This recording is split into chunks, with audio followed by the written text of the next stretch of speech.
Сәлеметсіздер ме? Қалдарыңыз қалай? Таразы 2022 жылдың тамыз айына таро расклад. Таразыларды не күтіп тұр екен?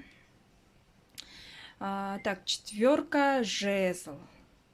Отбасымен көбірек уақыт өткізу, отбасымен қарым-қатынастың жақсы болатындығын, мысалы, екінші жартыңызбен отбасымен қарым-қатынас дұрыс болмай жүрсе, барлығы жақсарады, реттеледі. Үйге байланысты бір мәселелер шешімін табуы мүмкін. Мысалға, үй мәселесі, ремонт жасайын деп жатсаңыздар, үй салуды бастайын деп жатсаңыздар, осы жағынан бір кішігірім өзгерістер болуы мүмкін.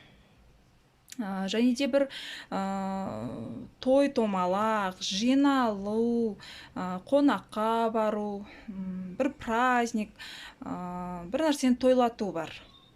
Және де екінші шарттыларын кездестірмеген таразылар үшін екінші шартысын кездестіру, свиданияға бару деген сияқты бір өзгерістер орын алуы мүмкін. Так, паж мечи. Және де четверка жезл бұл бизнес-партнер да болуы мүмкін.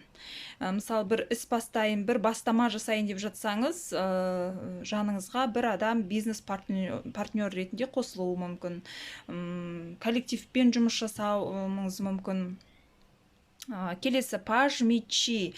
Бұл тамыз айында кішкене сабыр сақтау керексіз. Себебі өз мненияңызды, өз ойыңызды айтуға асықпағаныңыз үшін.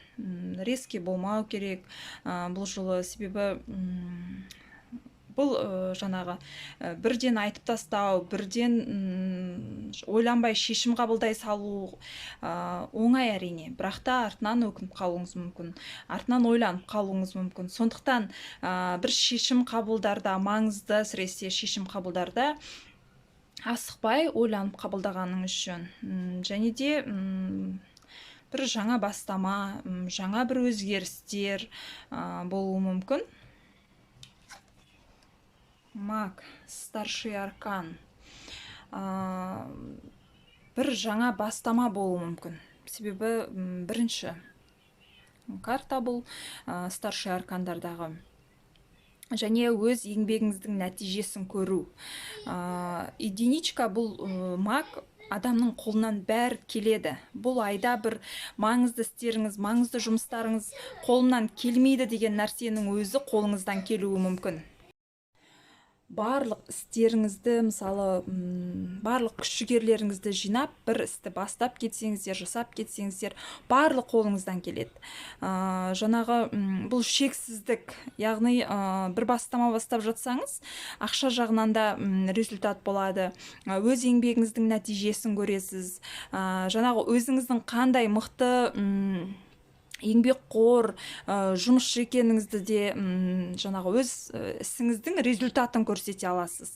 Яғни, мысалы, жұмыста өз еңбегіңізді бағалау мүмкін басшылар. Және де басшылар мадақтап, жаңағы сый құрметін жасау мүмкін. Мысалы, премия деген сияқты. Жаңағы бұл айда өз-өзіңізді жақсы жағынан көрсете алатын, сізде жұмыс жағынан, жаңа басшыларға болсын, сізде мүмкіндік өте көп. Рахмет, сау болыңыздар.